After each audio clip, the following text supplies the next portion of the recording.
As the uneasy feeling continued to build inside me, I began to notice that while being lost in my thoughts, the two women accompanying me had moved on ahead.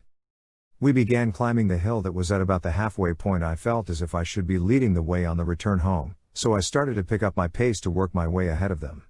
Closing the gap between us, I was almost within arm's length as we crested the hill. It was then that the two women stopped suddenly as my sister-in-law put her hand over her face and let out a muffled gasp. Turning her head aside, the elderly woman placed her hand behind her head, pulling her face into her shoulder as if to shield her from danger. The two women were looking away from our intended path, and I could see they were both shaken with fear and grief. My sister-in-law was shaking uncontrollably and crying as she fell to her knees, and the elderly woman was doing her best to try to support her as she collapsed. The elderly woman was fighting to hold back tears of her own also, but it was of no avail. She broke down, sobbing as she held my sister-in-law's head in her arms.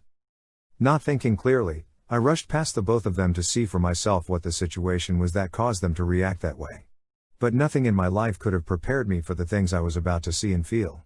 Time seemed to slow down as my mind tried to process the things I was seeing and the intense emotions I was feeling. There, before me, was the other members of our caravan. Their carts overturned and their bodies scattered about the roadway. I too now felt a tightness in my throat and my chin started to quiver as the urge to cry overcame me. Rushing from one body to the next, looking for any signs of life. But there was none to be found. But as I checked each one, it became very clear to me there would be no survivors. Not one. The extensive injuries to each man and woman were intended to guarantee that there would be no chance of survival. And most were inflicted from behind as they attempted to flee from the attack. Who could have committed such a horrific act? And of course, I have to wonder, are the people responsible for this still close by? And I also couldn't help but wonder, were we in any danger at this very moment? Rushing back to my sister-in-law, I had so many disturbing thoughts and questions running through my head at such a frantic pace. But I knew I had to put my grief aside and decide what had to be done next. The first thing that came to mind was that I must find a way to protect my traveling companions and return my sister-in-law safely to my brother. But in my mind, I felt sure that there would be too much danger on the road ahead. Grabbing hold of my sister-in-law's shoulders, I helped her to her feet along with her elderly companion. Addressing the elderly woman directly, I know what I am about to ask of you will be a great burden, but I must ask.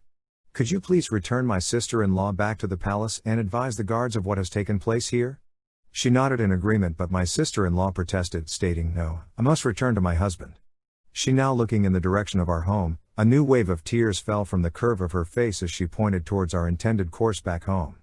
There, on the horizon was a large plume of dark smoke rising. Again, looking to her elderly companion, this time taking a much firmer tone, "Take her and go, quickly, we haven't much time. Take her back to the palace and tell the guards what happened here. Please go, quickly," I begged, even trying to push them off in that direction. Then, without even having a plan of action, I began to run in the direction of my home. What will happen when I get there?